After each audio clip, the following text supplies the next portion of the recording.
that follow me as well. The gift of you, your wisdom about marriage, relationship, divinity, God, everything. Everything. Everything. The light that you are and you bring to the world and you share is beautiful. You're a magnificent human being. Thank you. Let's talk about everything. Everything. Okay. Everything. Okay. So, How do we start with everything? with everything. So, I have a question for you. What is relationship? What is the beautiful, the most sacred, the most beautiful relationship? What is it? In the ultimate meaning of the word, relationship means the ability to shed my surface tension and enter into your world. That's called a relationship. And it's almost superhuman because, we're so controlled or governed by our egos and by our self awareness, that to be able to get past that is a divine gift. Hmm. And it happens mostly in marriage. Hmm. So in that same, what is marriage?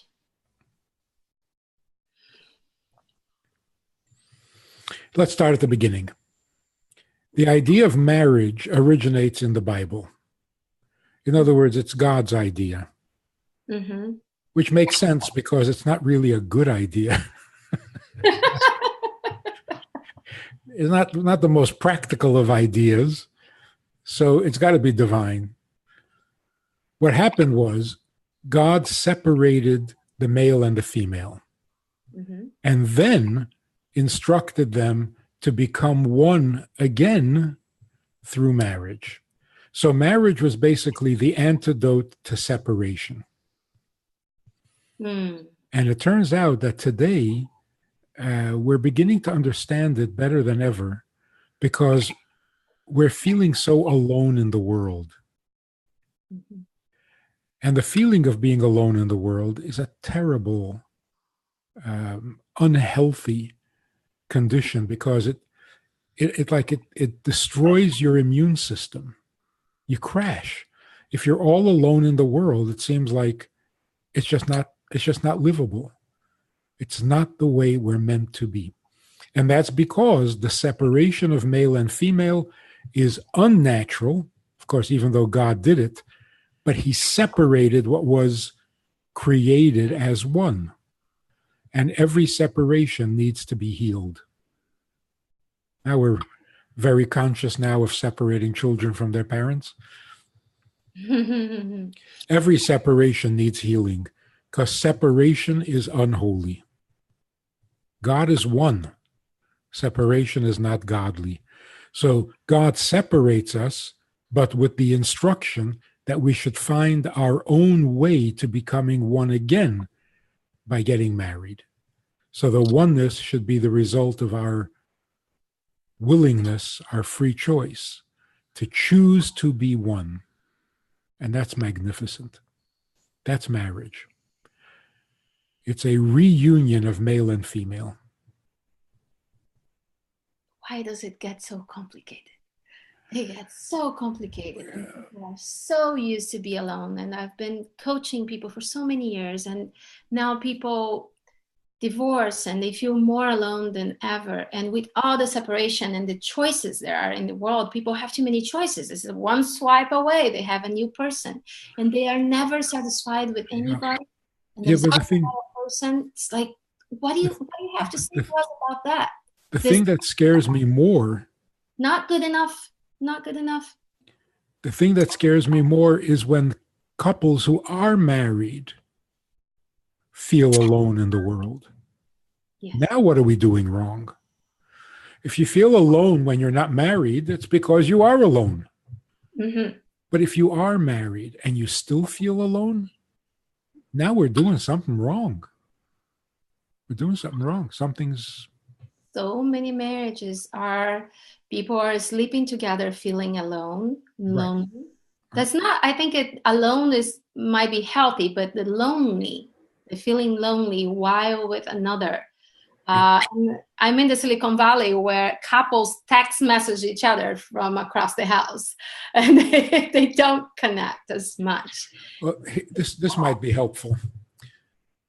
There's a difference between the things we want or need and the person we want or need. We've gotten very confused about that because Hollywood and the pornography industry has basically taken our attention away from who we're with and focused it on what we're getting. The definition of intimacy is the connection between two people beyond all things. So if something connects us, then we're not really connected.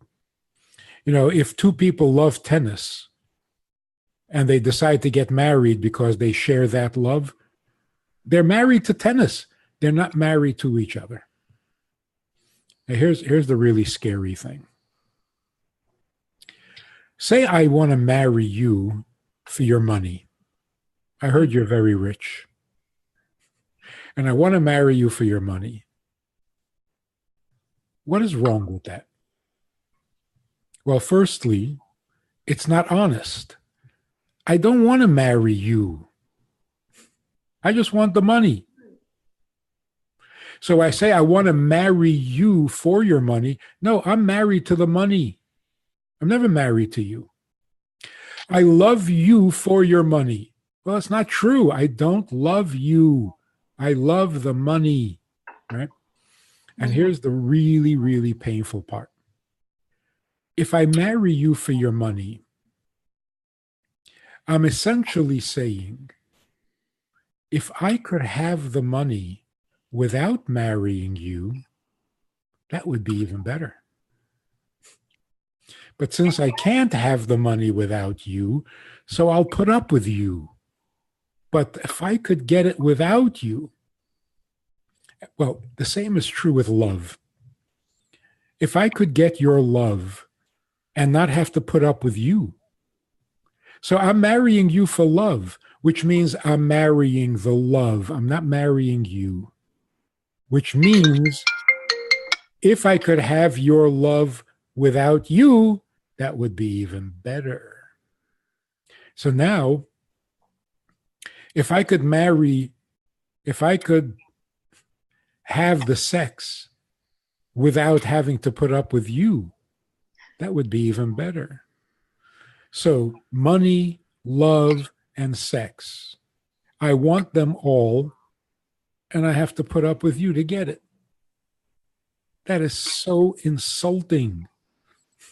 If I could have the sex without you, that would be perfect. That's pornography. That's pornography. And that's what's happening in mainstream America, in bedrooms all over the country. We're looking for the sex and the love, and we're just barely putting up with each other. Now, our parents, on the other hand, our grandparents really wanted each other, and they were married to each other. Did they really love each other? There wasn't so much love. There was just you. I didn't want the love without you. I wanted you even without the love. I wanted you even without the money. And I wanted you even without the sex. If I have you and I love you and there's money and there's sex, that's perfect. But we got it backwards. We just want the things. We don't want the person that comes with the things. And by the same token, this all comes from God. If I serve God, if I love God because I want to go to heaven,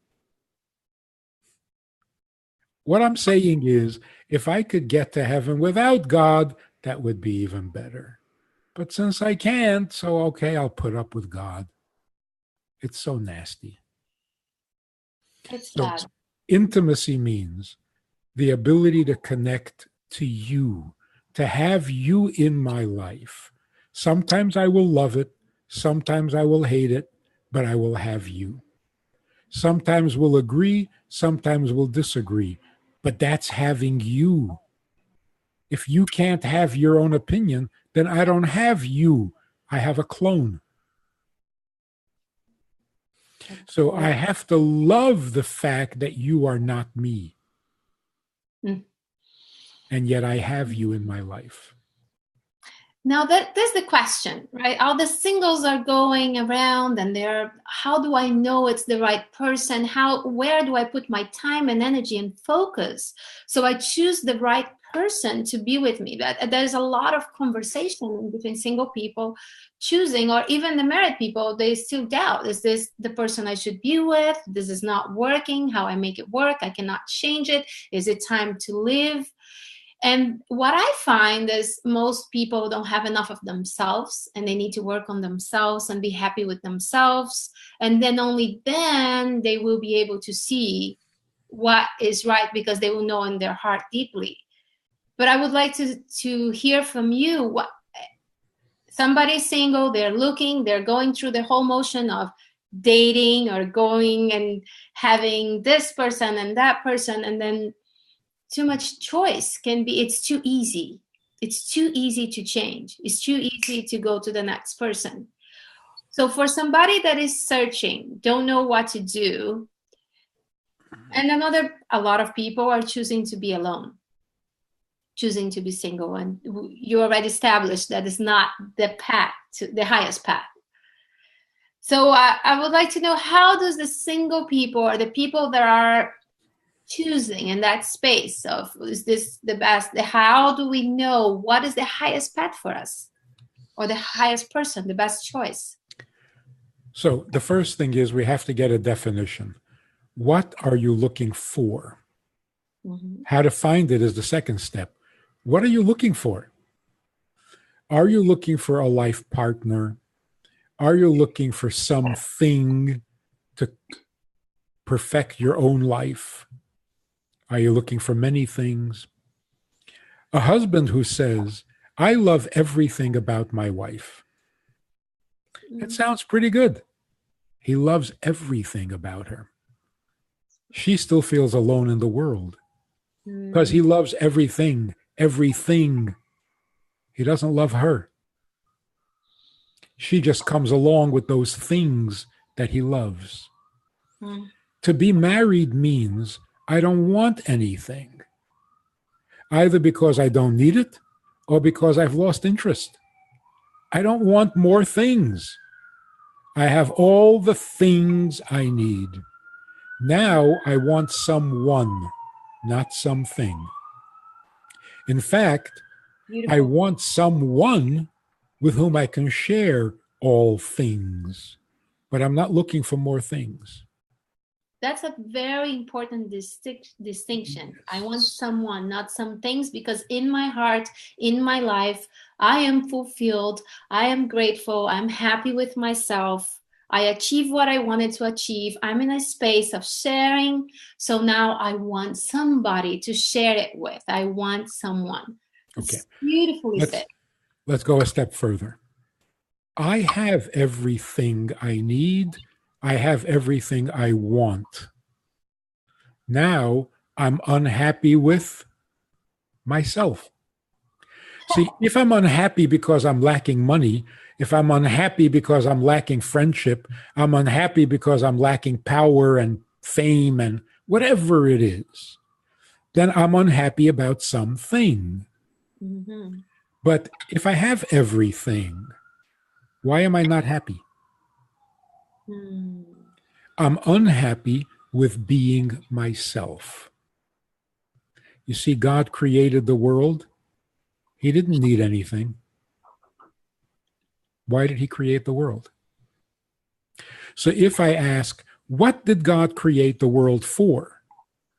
I'm confusing myself because God didn't create the world for what? He doesn't need any what. He doesn't need anything. God had everything and was not happy with himself. Because to be alone is not acceptable for no known reason. So if I'm unhappy being alone, the solution is bring someone else into my life, not something else. I don't need more things. So if I'm unhappy with myself being only myself, then I get married, because then I'm not only myself. There's the solution. So I'm not looking for more things to make myself happy, and I'm not looking for more things from you to make you necessary in my life. You're necessary because you're a someone, not because you bring something. Love and sex are things. In today's world, people marry love and people marry sex. And then they're alone in the world, no matter how good the love is and no matter how good the sex is. You want to be married to someone, not to some things, not even to many things. So, like two drops of water, side by side, but they're two separate drops. That's unnatural because water should flow. There shouldn't be two separate drops. So what's keeping them separate? This thing called surface tension. Something is interfering between them. What will it take for them to become one? Hardly any effort. Just touch it. Just break the surface tension. Water will flow. If we break our surface tension, we become one. Because male and female flow to each other, because we were created as one. So just get stuff out of the way instead of looking to marry the stuff. It's not that complicated. We've just never been educated. We were told that love was everything. You're looking for love. In the last 100 years, everyone who got married out of love. And it destroyed marriages because they were all married to the love, not to the person they're supposed to love. And the sexuality is a celebration of the love, and it brings it back to sacredness. It's Right. not a thing to do. It's not a relief. It's bringing it back, celebrating the love that we have, celebrating the harmony that we have. Then the sexuality is the celebration, is one of the ways of the celebration. And it's a very important one. It is. One of the ways. Because, for two minds to blend is not that impressive. Minds are flexible. For two souls to blend, souls love each other. They don't have egos. Oh, that's so beautiful. But for two bodies to become one, that's miraculous. So the physical relationship, the physical intimacy of marriage is the fact that this oneness extends even to the physical body.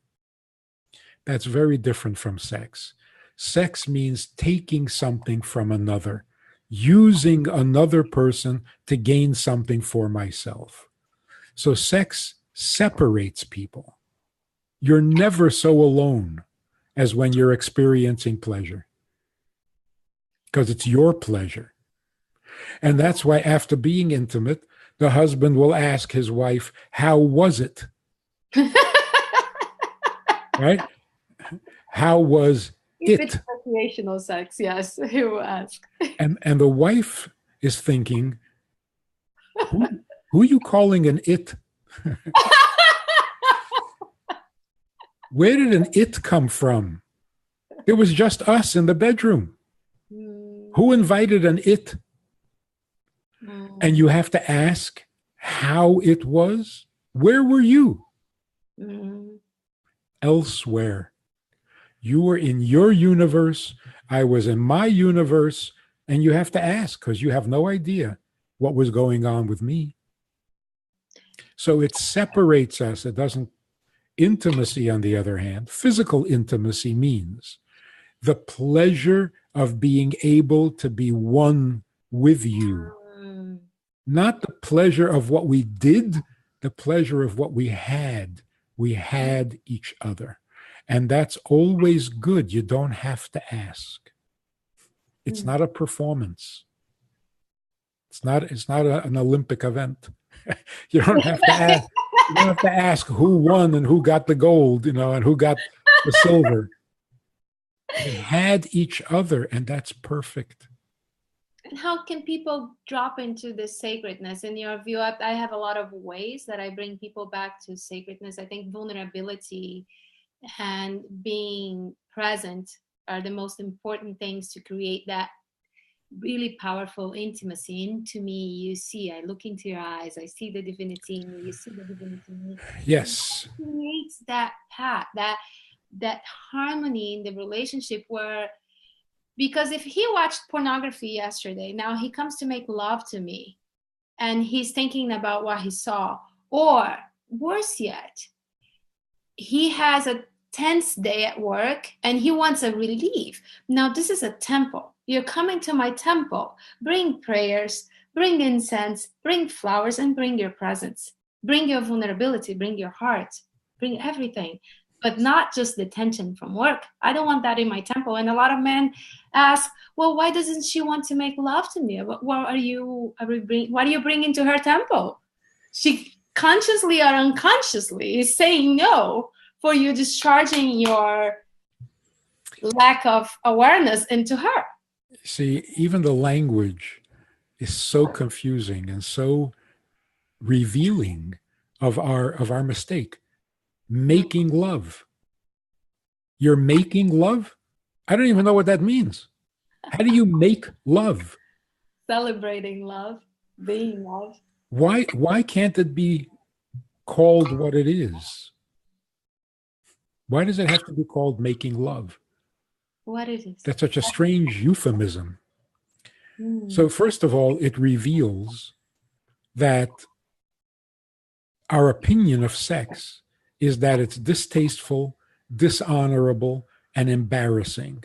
So we will never say, we're having sex. That's kind of animalistic. We need to embellish, we need to pretty it up by saying, we're not just having sex, we're making love. Oh, well, love, that's beautiful. So first of all, if sex is distasteful, how does love make it any better? So now you're doing something distasteful with someone you love, and that makes it better? If it's distasteful, do it with your enemy, not with someone you love.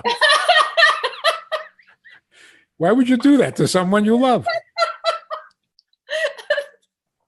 Also, it shows how we worship love. Add a little love to any pot and it becomes delicious. It's not true.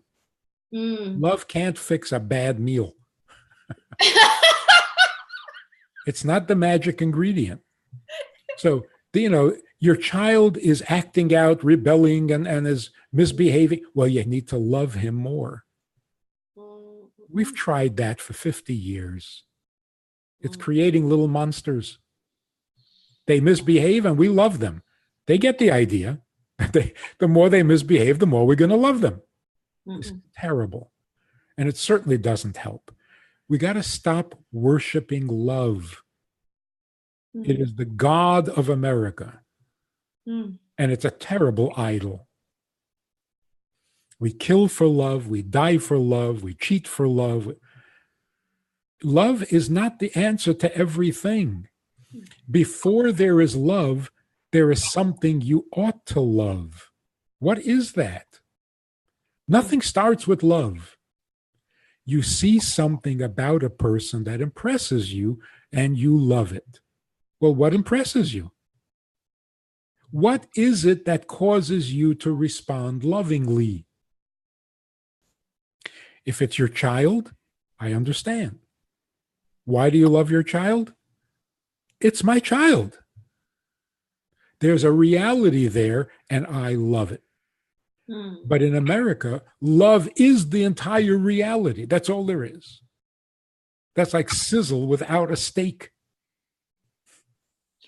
That's like whipped cream without the cake. Mm. So love is not the solution to everything. It has become the problem. So when a couple come and say, we've fallen out of love and we're thinking maybe we should get divorced. And I say, no, no, you've fallen out of love. Now maybe you should try getting married to each other. Now that you're no longer married to the love. That's so profound. So if God is love, then love is God. And it's just a weak idol that always will disappoint.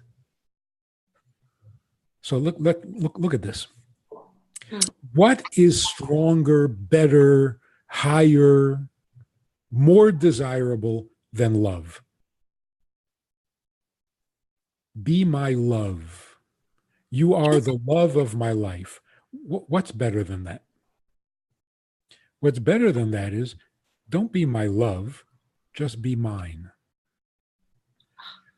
I don't want something from you. I just need you.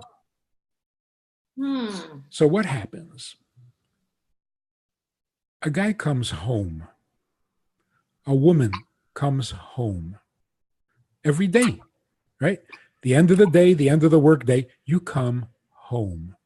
What is that supposed to feel like? What is a home supposed to do for you? Coming home means you are now in your element. You are in your place. You are where you belong. That is much more powerful than love. I can love something and it's not mine and I don't belong there. So it's fun to visit. It's not my home.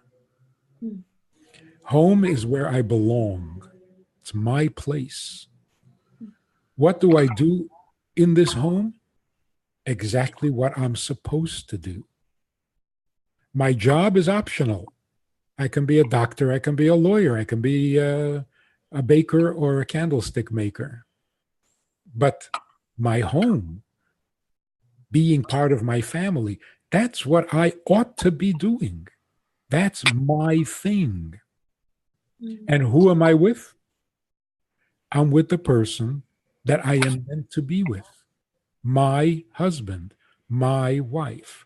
So I am where I'm meant to be, doing what I'm supposed to do with the person that is the other part of myself. Now think of it this way. When I'm home, there's no place else I'd rather be. What I do at home with my family, there's nothing else I'd rather do.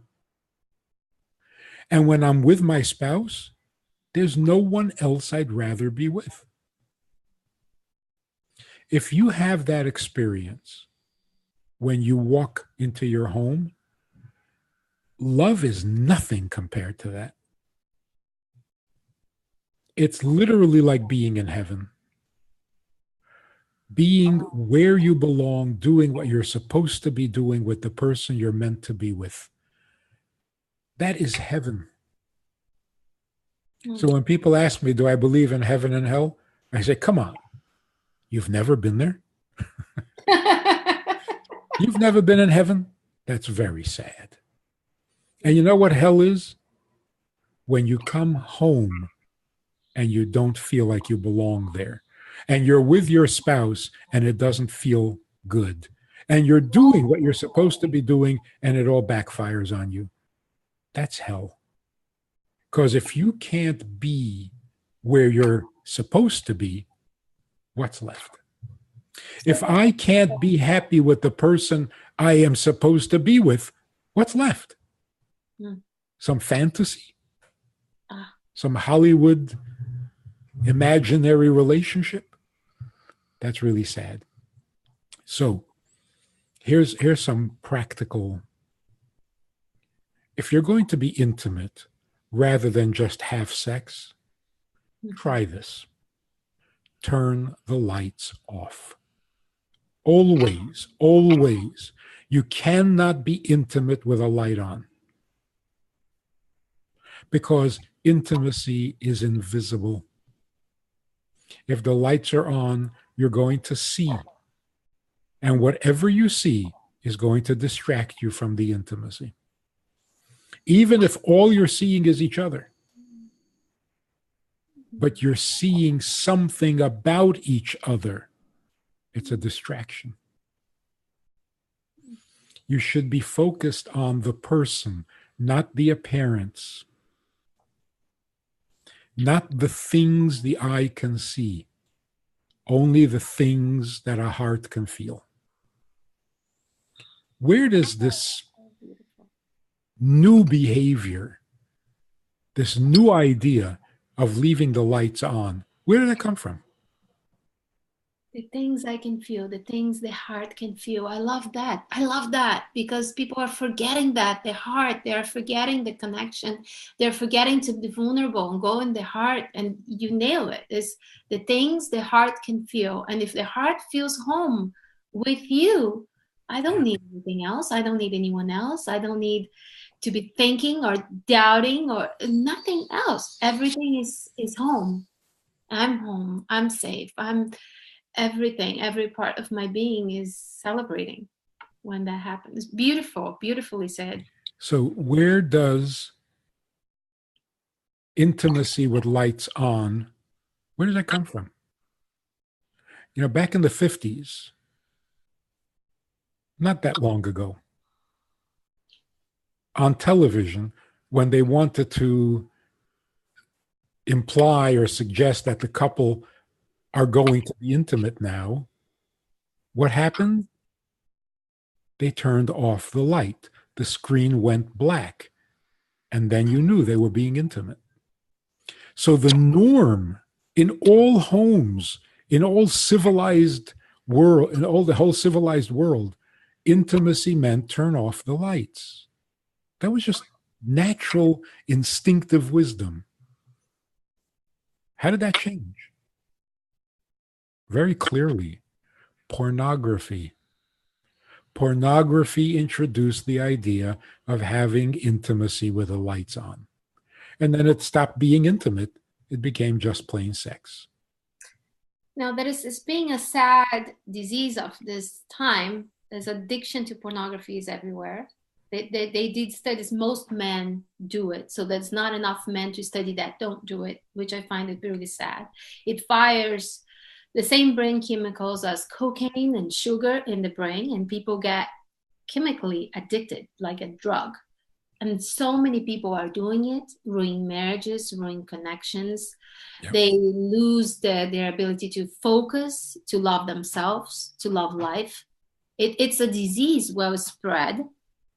It's sad. So for people that are there, we are talking for the next level. And the words that you are saying for a lot of people seem like a dream, seem like an unachievable goal or something. Well, how do I find it? And they have to do so much inner work to get there. So for that guy that is confused right now and that is lost from, because we have God in our hearts, and that makes it so much difference because the love of God heals and cleanses everything. But then when the people that are not there, they are confused, they are lost, how they start to bring back, to connect, to come back, to come to this. What's 3 steps? You mentioned God. The truth is, the way we relate to each other is going to be the way we relate to God. Oh. If I marry you for love, then I worship God for love. They go together. If I can get past all things with God, maybe I can get past all things with a spouse. One affects the other because relationship is relationship. The way one goes, the other one goes. Now, most people who are addicted to pornography are suffering from substance abuse because pornography is a substance. It's not a person. It's not a who. It's the absence of who. It's just things. Mm-hmm. And when you drag people down to that level, Like a woman is just a collection of things, and there are some things I like about her, and there are some things I don't need. So if I could have the sex without the person, that would be ideal, right? Also, if I could have a woman without a womb, without a uterus, that would be so much better. The uterus is just a complication. It's a curse. If you hate the uterus, you hate women. If you hate women, you're pornographic. It's just a very, very simple, actually, a very simple misconception. It shouldn't be that hard to switch from substance to person. In fact, we're all hungering for a relationship with a person. We just can't find our way to it because we're so distracted by things. So when I suggest to people, turn the lights off, and they give it just a few moments of thought, that changes everything. Wow, the lights off. Don't see anything. Don't hear anything, and don't say anything. In Jewish tradition, intimacy occurs only in the dark with no distracting sounds. There's no music, there's no television, and you don't speak. So you're not seeing, you're not hearing, and you're not speaking. Where does all your attention go? Where is your focus now? On the invisible, on the personhood of the person you're with. Just that alone. Turn off the lights. Stop the pornography. You might even get to like each other. Wow. Beautifully said. Beautifully said. This is so enlightening. And for the connection with God that I feel like so many people have lost, that connection, I do believe that when we surrender to something beyond ourselves, it makes us more loving to everything. And I see this notion that people have, I am God, you are God, we're all God, but they're forgetting God. And then they just, it's all me, I, everything. What do you suggest for us to reconnect with our God selves and to God?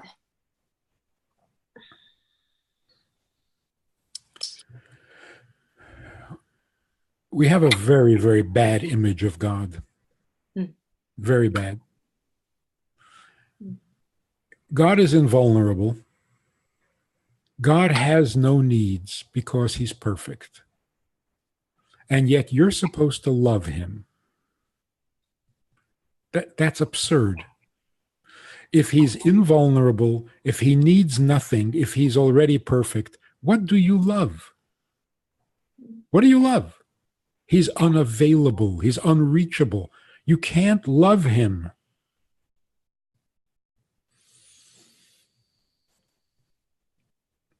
The truth is that God's infinite perfection does not stop him from being vulnerable. His perfection means he doesn't need anything. Doesn't mean he doesn't need anyone. Is that not the first thing you notice? The first words in the Bible? In the beginning, God created. What does that tell you? He's already God, which means he's already perfect, which means he needs nothing, and then he creates the world. Connect the dots. He's not asking for something. He's asking for you. He needs a someone. He doesn't need something. So to reduce God to powerful is an insult. To reduce him to love is an insult. To reduce him to a judge is an insult. He does all that, but those are just things. What he really wants, what he really needs is someone. So he's asking us to be his. Of course, to be his, you got to enter his world, not create a world of your own. So it's like, I need my children. I don't need things from them. So why do I want them to come to my birthday party? Well, because I need them. And if they don't come to my birthday party, I don't have them. And when I don't have them, I just need them even more. So why do I need them to come to my birthday party? Because birthdays are so important? No, because they're so important. So I want them in my life, not outside my life. So God needs us to behave a certain way. God says, I am holy, be holy with me. I observe the seventh day, I rest with me. I am loyal, be loyal. I'm compassionate, be compassionate. In other words, I'm not asking you to behave perfectly. I'm asking you to behave like me so that I have you. Now, here's the beautiful thing. If I don't need anything from you, like God, I don't need anything from you. I just need you. And for whatever reason, I don't have you. You're not available. So I need just you. And I don't have you. What am I missing? If I don't have you, what am I missing? That's a trick question. What I'm missing is not a what. What am I missing? Nothing. You're missing. You're missing in my life. I don't have you. Does that make me imperfect? No. It makes me vulnerable, which is even greater than perfect. Vulnerability is the greatest gift. So to say God doesn't really need you to be with him, God doesn't need you to do the things he does, well, then that means he doesn't really need you at all. So every commandment God gives us is an entry into his world. And the more we enter his world, the more he has us. The less we enter into his world, the more he needs us. But we're not there. That is not a contradiction to his being perfect. It's only because he's perfect that he can really need us and not something from us. And that's what marriage means. Don't get married if you need something. You need love, go home to your mother. You want sex, pay for it. Don't use people, right? So marriage means I'm perfect enough to move beyond myself. I love beyond that. things. I am perfectly enough to move beyond myself in all things. Love that. It's beautiful. So beautiful. It turns out that if I marry someone because I need something from her, that's abuse. That is abuse. I'm using her, and using a person is abuse. You use things. You can even use animals. You cannot use a person. That's abuse. And it starts off very subtle, but it wouldn't be surprising if it became more callous and more gross with time, because it started off on a bad note. You're slightly abusing, you'll just become more abusive with time.